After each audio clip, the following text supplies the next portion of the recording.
So there's nothing like driving on a back New England road with snow, classical music.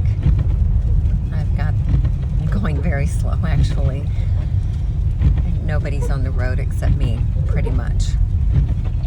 And I'm in the lowest gear, just so that you know. So let's see here. Let's see if we can make a little less noise.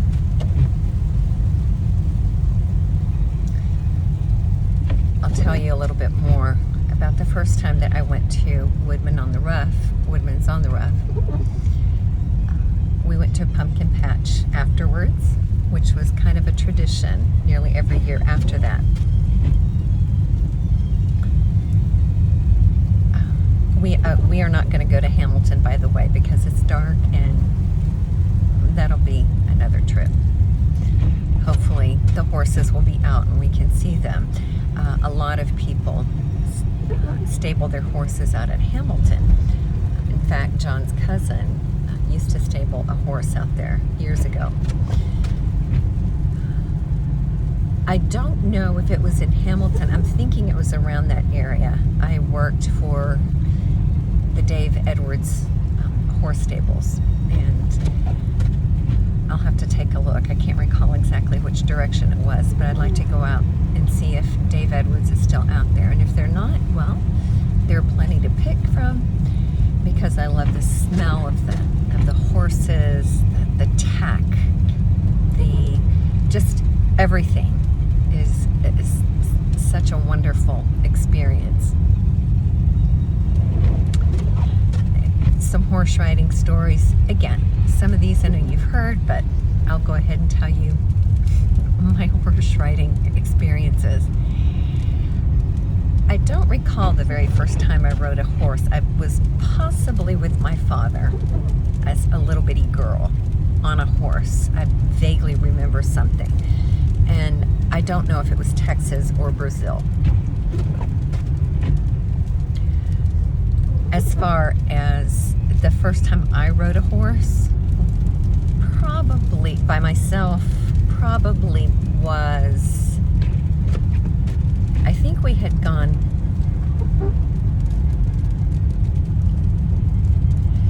maybe it was the camp. I don't recall if we had gone on vacation and I was a little girl and was on a little pony.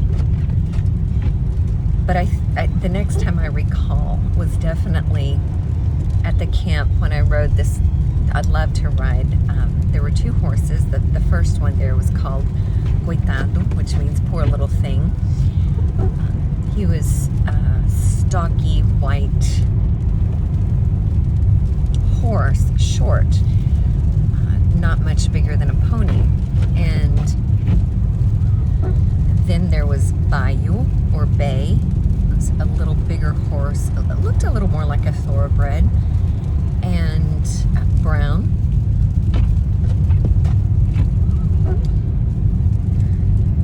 I'll go ahead and collate all my horse stories here. So, when we would ride the horses at camp during the camp sessions, my dad usually saddled the horse if we were, if we were there not at a camp session, but typically during the camp sessions, I don't know why I'd be the first in line and they'd ask me to saddle the horse, which was the worst idea, because I didn't know the trick to make sure that the horse's belly was in. And I think it was Reginaldo who said he was one of the caretakers, Sebastião and Maria, Sebastian and Maria's son, when I went back to Brazil sometime in the mid-'80s. He said, one of the memories I have of you was, and if it wasn't him, it was somebody else, is you wore these big shoes. And I did. As I've said, I had to buy shoes a size too big because they didn't have wides. Although my bell bottoms made them look kind of cool. And he said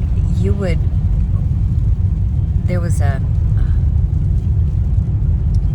the stables were on the other side of the camp, but where you drove into the camp, there was called it the galpão. It's a thatched covered roof, open area. They eventually bricked it in. And everybody would wait there, just right outside the Galpon. There were ping pong tables there. You could sit under there and have classes or whatever, you know. Lots of great stuff. So I'm glad my brakes are working. And there's a big enter here sign. Now we're getting ready to get on the freeway. So I am going to be in the pokey slow lane. And I might even drive with my flashers on because it's one of those days. Anyway, I would saddle up the horses. And he said you'd ride past the Galpon, make a right to go up the hill towards the girls' cabins. Your blonde hair was flying, and then you'd make a sharp left. We saw you flying down that road that went along in front of the girls' cabins, and it was up kind of high. And near the end of the camp property,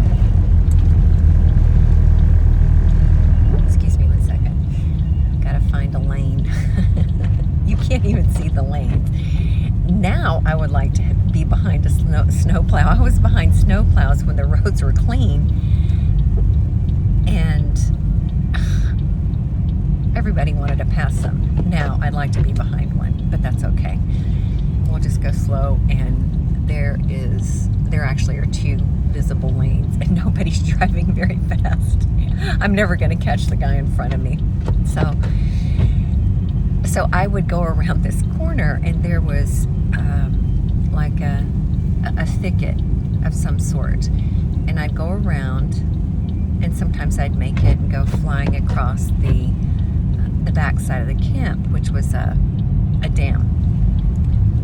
And then I would make a left, go in front of the boys' cabins, which was set up on the other hill. So in the valley of the camp, when you would drive in, into the valley, there would be a road to the left, which went around to the boys' cabins. And so that's, when you came around from the boys' cabins, that was the road that I ended up at. And that road kind of dead-ended right into that thatched roof little hut. It was a long hut, probably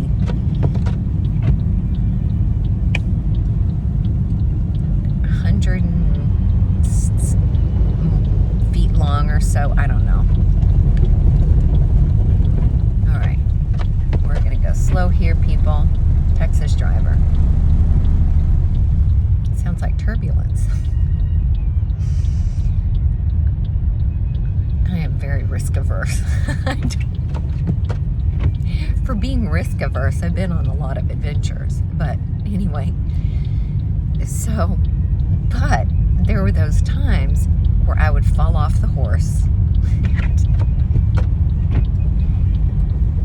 I'd be walking the horse either back the way that I came, or I might resaddle it. It might take me a while. I might walk it across the dam and saddle it, and then ride the rest of the way. It was always a combination of things. But what this guy remembered were the times that I came from behind the bushes, and the saddle was on the horse's belly. There were a lot better horsemen there than I, and they could run at a gallop, and I love to gallop. And I ended up taking English riding lessons when I was in the 7th or 8th grade with one of my Brazil cousins. He was very good. And so his parents would come over. We'd have a great time. And of course you have to learn how to post, go up and down. And I did not learn, I think right before we jumped over at the pole that was on the ground. That was about the time I stopped taking English riding lessons. So my next foray, with horses was when we owned a horse in Fort Gibson, and then moved to Oklahoma City. But that horse's name was it Bay? Maybe it was Bay. Isn't that terrible? I can't remember the horse's name. What I do recall is we had a Chevrolet pickup truck. It was like a 1960 something, and the paint was chipping off of it. Eventually my dad just, I don't know if he did it or had it sandblasted, and it was all silver on the inside, never had it repainted. I think sold it. But when we moved from Fort Gibson, I can't believe my dad did this. Talk about adventurous. He strapped the horse into, oh, I was behind a snowplow. Okay, here we go. I'll just let you take a look at this snowplow in action. As you can see, there are sparks flying. It's quite the dramatic snowplow. Anyway, let me get far away from it. I don't want any sparks ending up on my... I got plenty of time to make it home and gonna get in that cozy bed and go to sleep. Not before my cold shower though. So I'm doing this cold thermogenesis, which is why I was able to jump in. So once in the morning, I'll get back to that. Put that on pause. My father strapped the horse into the back of the pickup. I don't know how that horse stood for 3 hours from Fort Gibson to Oklahoma City, plus the dog Chuck, and I think the cat Tobermory that my brother and sister had given me. He was black, big, looked like a guard cat, black cat, white paws.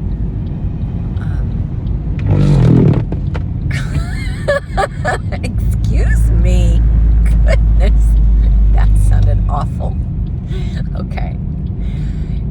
All right, now I'll turn my flashers off. Everybody knows I'm going slow. When they catch up, they'll know I'm going slow. So, and then he had a white chest, sorry. Monica has a cat now named Bunny. It's a black cat with white paws, white chest, and is sort of a mini-me version of Tobermory. Anyway, the reason I named that cat Tobermory, I loved all my classes at school. But anyway, I loved my English lit class, and there was a short, especially, well, I loved all of them. I even read Beowulf. But anyway, there was a short story named Tobermory about a cat, and I thought, why not? My brother and sister had given him to me as my senior Christmas gift, and so we nicknamed him Tober. Those are stories for another time. But anyway, that horse pastured where my parents lived. There was a huge, I think there were 80 some odd acres in the back, and they ended up meeting the man. He said that we could pasture our horses on, why am I thinking we had 2 horses? I think we only had 1. I don't know why I said horses. I'm pretty sure we had 1. Maybe we had 2. Do we have 2? Okay, somebody's gonna have to correct me. I know we had 1 for sure, and it was a brown one, and I think, why can't I think of the name? I'm gonna call him Bay. I believe it was 2 acres, and so we could pasture the horses in those 2 acres as long as we counted his cows. And we'd have to hop on the horses. See, this is why I'm thinking we had 2. I remembered everything before San Antonio. Oh well, we're getting there. But we would go out and count the horses. The cows, I think there were 82 or 84. Now, one time that horse went missing, there was a really funny guy from OC who had come over from time to time. I think his name was, there was JJ that I played tennis with from Dallas. That wasn't him. I don't know why I was thinking his name was JJ. He was a teddy bear of a guy, and he came over. We're telling him the story about the horse, and this horse just disappeared. He said, "You mean that horse just disappeared? It could be in that back pasture, like dead. Did you not go check?" I don't know if anybody went and checked. I don't know if the horse ran away, if somebody decided to cop a Christmas gift for somebody. Anyway, the police didn't get involved, we'll just say that. So then I fed horses during college, and I was subbing for a woman who wanted to feed horses, or I'm sorry, she did feed horses. And the next thing I know, the man who owned that property just down from Oklahoma Christian owned this big house. He didn't live there. He lived in the city. He was a judge, and he liked to go out there on weekends. And he had, I don't know how many horses. He had one stallion that was very people shy. And that was the only horse you really couldn't touch because he would back up against the stall. And the judge said, you know, he might come after you. Don't. But all the other horses you can pet. So you had to feed them, water them. I don't remember mucking out the stalls, but I'm sure we had to do that. I can't remember now. Feed the dogs and cats that were in the house. I do recall the woman was let go. She was absolutely shocked. So was I. Then I was offered the job, and when I couldn't be there because I had a few other jobs as well, my dad mucked the stables, or did it for me. And then 6 months later, my dad's offered the job, and I think 6 months later somebody else was. And I don't remember who told me, who was in accounting. They said, well, there were probably tax breaks if you didn't keep somebody longer than 6 months or something. I don't know, so don't take it personally. So my next experience when I was in New England was at Dave Edwards, and I went there and I said, listen, could I exchange mucking stalls and cleaning the stables out for horse riding lessons? And they said, sure. And the owner, Dave Edwards, would office there in the stable closest to the arena. And of course that stable was pretty neat. It wasn't like a stable. It was in a stall, but it was a comfortable office. So they had this prize stallion. Oh, let me go back actually to OC. So that stallion, the black stallion, I actually befriended that stallion and was able to get into the stall. You had to be very gentle, couldn't move hardly ever. And I was able to get close to it. It came, the horse nuzzled up to me. I was able to pet it on the nose and eventually the ears and the head, but I didn't go around to either side. But the horse and I became friends. What I remember about Dave Edwards was that's where I learned to jump. So, but his prize stallion was, I don't know if it was an Appaloosa. It was kind of an off-white gray horse with some black speckles. And I thought I had closed the stall door behind me. So when I turned around, there's no horse. I am mortified because the horse decided to take a right into the arena, which meant as I looked out the stall door, Dave Edwards is sticking his head out going, how did this horse get out? I said, me. But they were very kind. I stayed there for as long as I could, and then because of, I think, the next job I took, and I wasn't able to finish my lessons. But I did get to learn how to jump, not just the post on the ground, but it was, I think, I was jumping 6-inch, then we got up to a foot. I don't think I jumped any higher than a foot. And, you know, had to do all of the maneuvers. I can't remember any of the names right now to tell you what they are, but we did, you know, we cantered, we trotted, galloped one way and then the other way.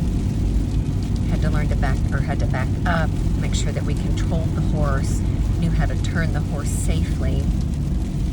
And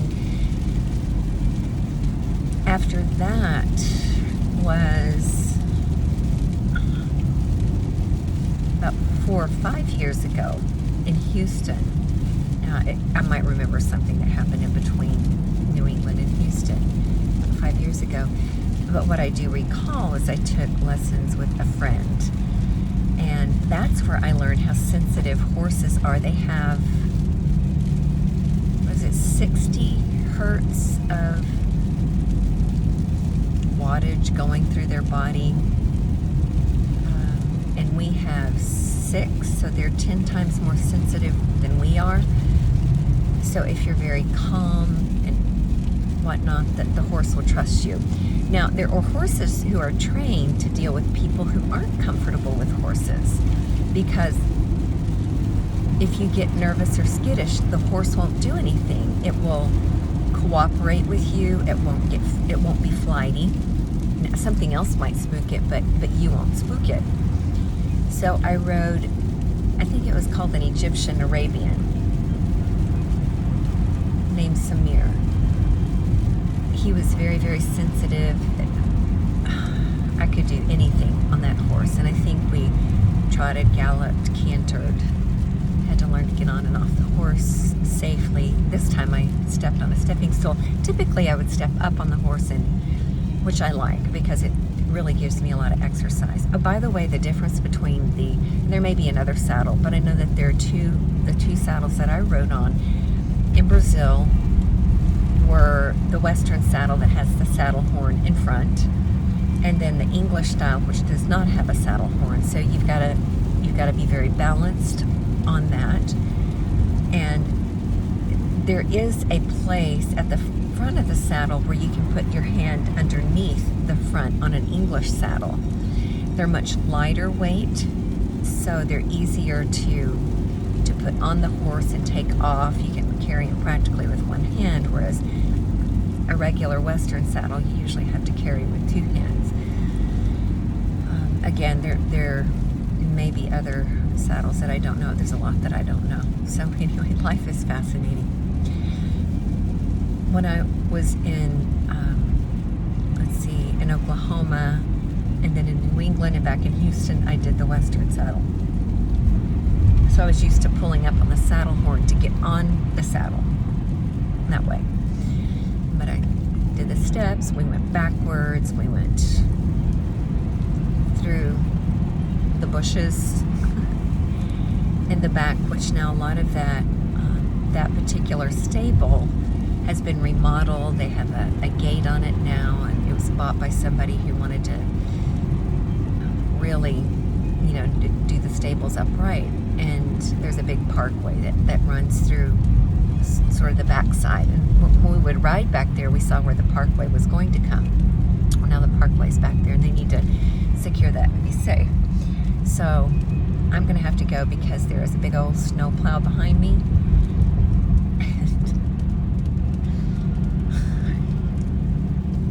Thank you for listening to the horse stories. Take care. Bye-bye.